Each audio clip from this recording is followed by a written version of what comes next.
Hey guys, this is Tyler, and as some of you probably know, the DIYTyler Shop, the DIYTyler family has moved, and therefore the shop has moved as well. So we're no longer in the basement of our house. We moved about an hour north of where we used to live, and the shop is now going out in a pole barn slash garage. It's a 30 by 40 pole barn, and I'm going to be claiming the back half of that. So the shop is going to be 16 by 30 feet wide, and that's going to give me almost exactly to the foot the square footage that I had in the old DIYTyler basement shop. So the house is pretty much back together, and now it's time to get the shop in working order so we can get back to business. So I've just picked up all the 2x4s and the electrical apparatus to get the nuts and bolts of the shop together, and then we'll do another load to get the sheetrock and put that in place. This is not going to be a whole entire step-by-step. Although my videos are really for entertainment purposes only, they're not super detailed, but this is going to be kind of, we're going to build it and then I'll grab the camera and tell you what we did, maybe how we did something, if we had something a little bit tricky, and how we overcame that. So you'll just see like big chunks happen all of a sudden, and then I'll pick up the camera and talk a little bit vloggy, but the next couple videos possibly might be like this so that you can get the gist of what the shop build was like and how it went for us. So again, a 30 by 40 pole barn, shop's going in the back.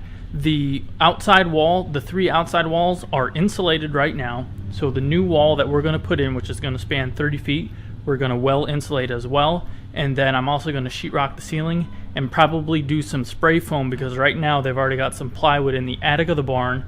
And I think spray foam through that, I'll drill little holes and spray foam that to insulate the top so it's super well insulated, so that the mini split heat and air that I put in here can keep up with the location. We've got the electrical panel right over here with power run to the walls already. We're going to add a separate feed for the dust collector, the lights, and then the mini split, table saw, the bigger tools like that. We'll talk about that as we get there. Basically, that blue case right there is where the shop wall is going to be, and everything behind that. All those silver shelves are going to come out. They'll go over here for some additional storage. So future videos we'll talk about all that different stuff. Any questions about the stuff, hit me up in the comments down below and I will do my best to answer them. Let's get this shop built. To kick off the new shop wall, we first measured out from the back wall and used a chalk line to strike a line all the way across the shop. And then we used some Tapcons to screw down some pressure treated 2x4s to what will be the bottom of the wall. And like I mentioned before, these are all going to be held in place with Tapcons. And when we assemble the wall, it'll sit on top of this, and then we can use regular wood screws or deck screws to attach to this point.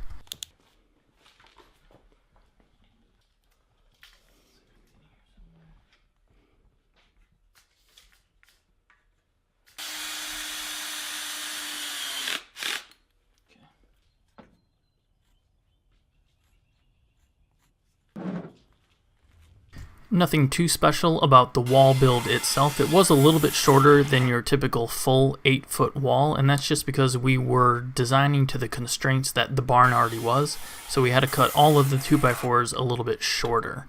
The only thing I specifically want to mention is I assembled this wall with screws. I'm a huge fan of screws. You can take it down, you can move things easier, you can pull things together if things warp later on. Obviously a wall, it's a little bit difficult, but the point is, screws are almost always so much better than nails, in my very humble opinion.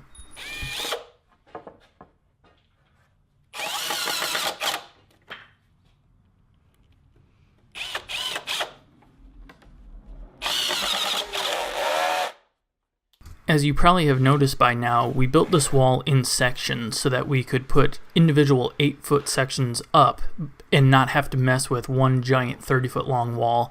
It was much easier to deal with this way, and we were able to navigate around the light bulbs without breaking anything. After persuading everything into place and making sure we were nice and level, like I mentioned before, just use some 2.5-inch deck screws to screw everything into place.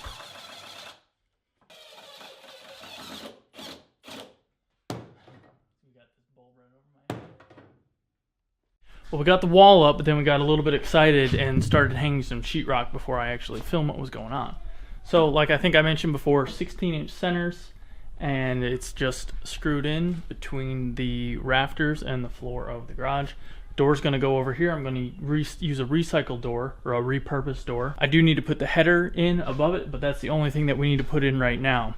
And then we are getting this side sheetrocked so we can get the miter saw station in place and get some of the stuff out of the way so that we can insulate and sheetrock the ceiling. Right now we can't do it because I need to get this stuff out of the way, and I don't want to move it more than once. We installed the sheetrock in the new part of the shop vertically so it matched the other parts of the shop wall, but the biggest reason for this is you can see later on that I actually covered the seam with a 1/8 inch strip of MDF hardboard. This way I didn't have to actually mud anything. I made sure that the screws for the sheetrock weren't too deep so that a touch of paint would cover up the screw adequately. And this way, like I said before, no mudding. So the installation of the sheetrock went super fast compared to your typical sheetrock work.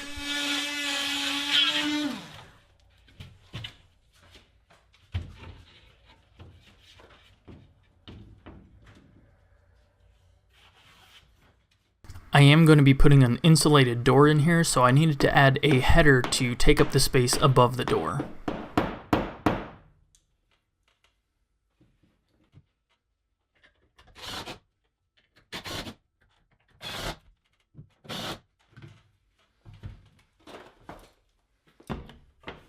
And here you can see the MDF strips that I am adding over the seams of the sheetrock. Obviously where I had a full almost 8-foot section, it was just a longer strip nailed into place and painted over.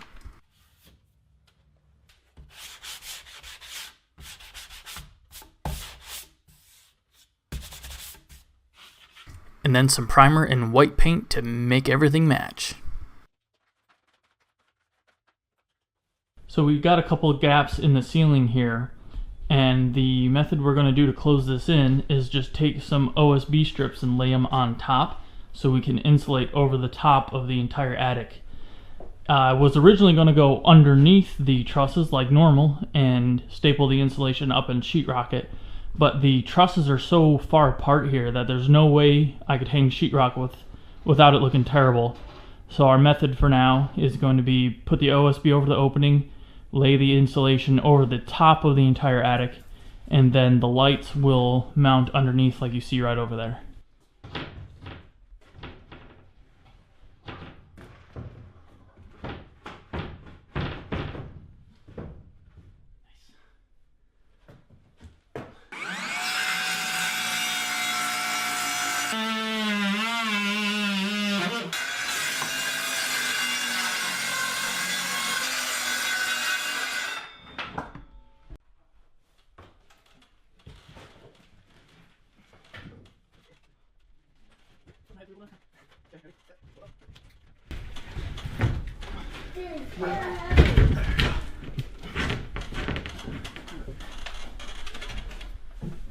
So we got 12 bats of R38 insulation, and this is going to cover the whole attic 1 layer deep, and it does say that it is 12 inches thick once we get it up there, so we'll see how it goes. We're going to just throw a bat up at a time, cut it open up there so we don't have to manhandle it through the smaller holes.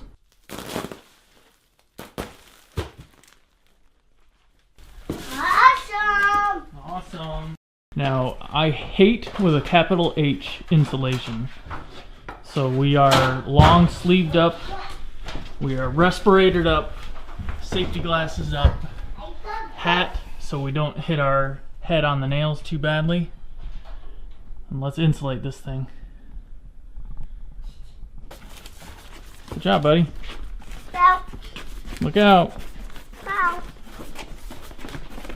I'm moving back there. Yep, I'm only back.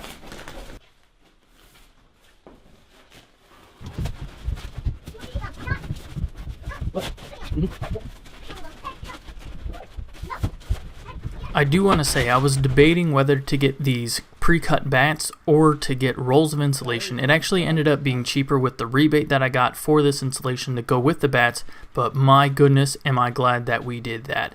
These laid in so fast, we didn't have to cut a single piece of insulation. Simply cut the bag open, lay it into place. It laid perfectly between all of the trusses, and it went super fast. I think my brother and I were up in the attic for a maximum of a half an hour. I was absolutely dreading this job, but it went so quickly. It's gonna be great. Well, that's it for video 1 of the DIYTyler Shop number 2 build. Obviously, as you can see, a lot more has changed, but that'll be for another video. So be sure to subscribe, hit that button right over there so you don't miss the new videos where we will be running all the electrical, installing the new lights, and maybe in that video I will show installing the mini split air and heat unit that I put in. That might make its way into another video. I'm not quite sure at this time. But in the next video, we'll talk about lighting, why I put the lights where they are, what type of lights, and the electrical, and my theories behind that. Hope you enjoyed this video, a little bit of kind of behind the scenes of what's gonna go on. We'll be back to some project builds pretty soon. I'm excited. I definitely miss having my shop all together in working order. I'm DIY Tyler. You guys have a good one.